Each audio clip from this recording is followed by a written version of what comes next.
Halo guys, assalamualaikum warahmatullahi wabarakatuh. Gimana kabarnya? Mudah-mudahan teman-teman semua dalam kondisi sehat, bahagia, dan sejahtera.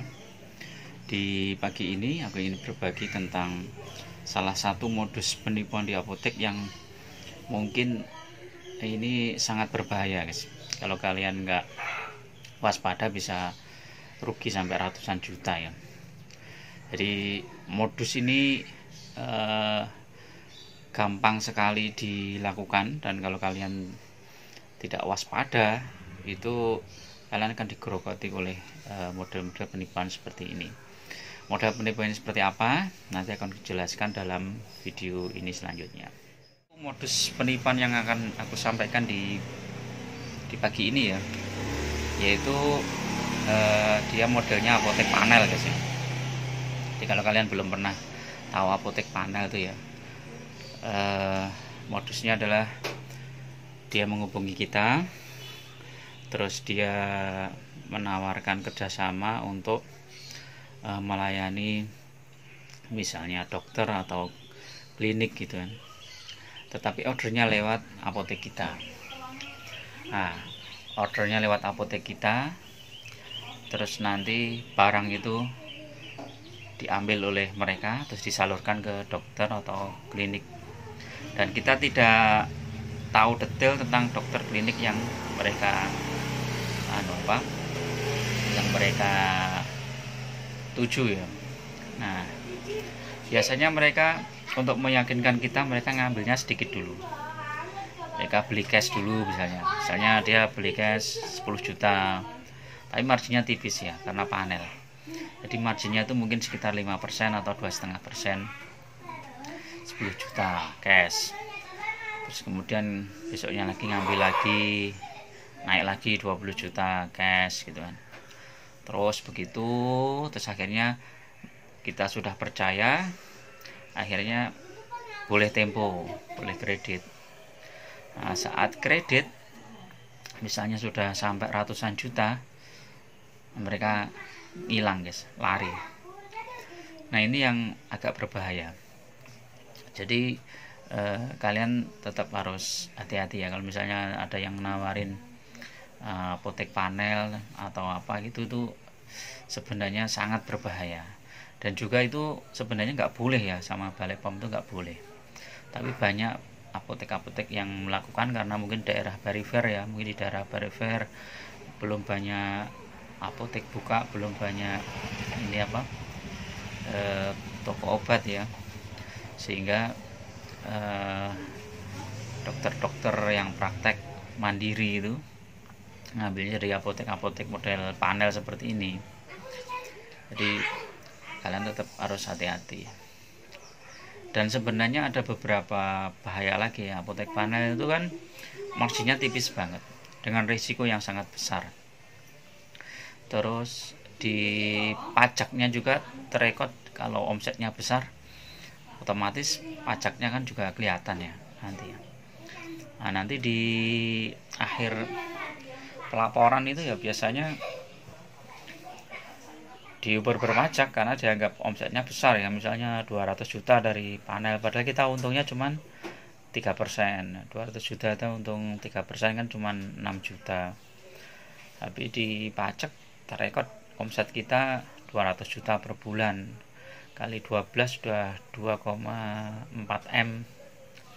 Nah, 2,4 M itu udah kena PKP ya, pengusaha kena pajak. Jadi harus laporan khusus ya. Kalau PKP itu tidak presentasi omset, tapi ada file khusus kan, itu kita harus upload tiap hari. Kalau sudah PKP itu harus ada tenaga kerjanya sendiri, jadi yang kita upload setiap hari. Nah, kalau kita nggak PKP nanti kena juga. Jadi itu guys, aku dulu juga pernah ya, ya kasus ya, ada orang yang nawarin, pertama dia ngambil barang berapa juta gitu ya, tak kasih berapa juta kan, terus akhirnya tambah banyak, begitu banyak nggak bisa bayar, udah nggak bisa bayar, usut punya usut, ternyata orang ini tuh ngambil di banyak apotek guys, dan di apotek-apotek lain itu juga ini apa bermasalah. Jadi kalian tetap harus hati-hati ya. Mending kalau apa ngelola apotek ya mending tunai aja lah. Tunai itu maksudnya ya kita jual retail aja itu kan, yang obat-obat bebas, obat-obat resep tuh ya langsung tunai aja, nggak usah yang aneh-aneh ya. Apalagi panel yang sebenarnya nggak boleh ya, karena itu yo resiko juga di obatnya itu dibawa kemana, apakah bener ke klinik, apa ke dokter, apa dibuang sembarangan kan kita nggak tahu juga, karena kita ngambil margin terlalu kecil kan dia masih bisa dibuang lagi kemana gitu kan. Jadi kan resikonya seperti itu. Terus resiko kehilangan uang juga kalau misalnya itu apa nggak dibayar, terus resiko pajak juga. Jadi itu guys, jadi jangan seneng dulu, wah aku tinggal duduk aja udah dapat fee 3%, 4% sebulan. Kalau omset 200 juta udah dapat 6-8 juta per bulan. Wah kelihatannya enak kan, tinggal duduk tok, order barangnya, nanti kita dapat duit segitu. Tapi risikonya kita nggak tahu. Begitu macet misalnya 100 juta atau 200 juta itu ya profit yang kita kumpulkan dari bulan ke bulan itu sebenarnya udah nggak ada apa-apanya akhirnya. Jadi rugi, belum lagi nanti kena masalah di pajaknya, dipanggil kan, karena omset kita sudah masuk PKP dan lain-lain. Kalau di total nanti denda pajak sekian-sekian, wah ngeri guys.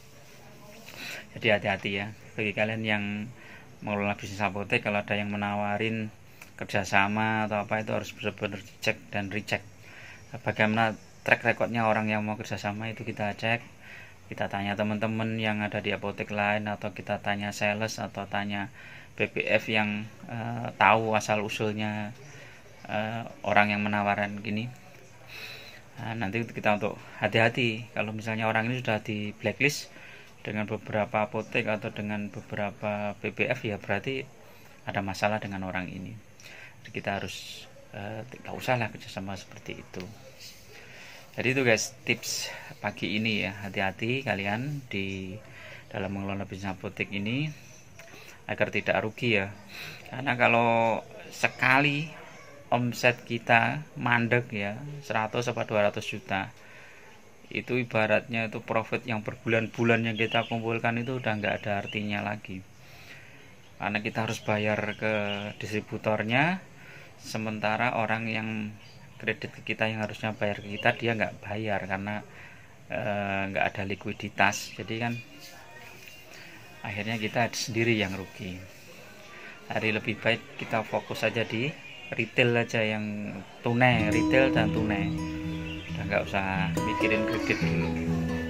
Oke, tips pagi ini ya guys, mudah-mudahan bermanfaat. Tetap hati-hati, tetap semangat, semoga kalian tetap sehat selalu, dan jangan lupa bahagia. Assalamualaikum warahmatullahi wabarakatuh.